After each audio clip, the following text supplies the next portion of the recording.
कभी साजिश बाहर से कामयाब नहीं होती जब तक मुल्क के अंदर मीर जाफर और मीर सादिक ना हो। जब अंग्रेजों ने मुसलमानों को हटा के हुक्मरानी की थी हिंदुस्तान पे, से पहले 600 साल मुसलमान हिंदुस्तान के हुक्मरान थे।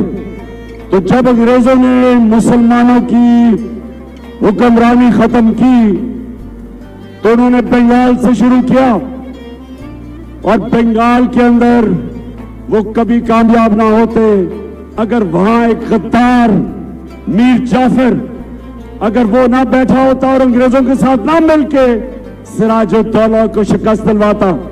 और फिर टीपू सुल्तान दलेरों की तरह शेरों की तरह लड़ा था अपने लोगों की आजादी के लिए। और मीर सादिक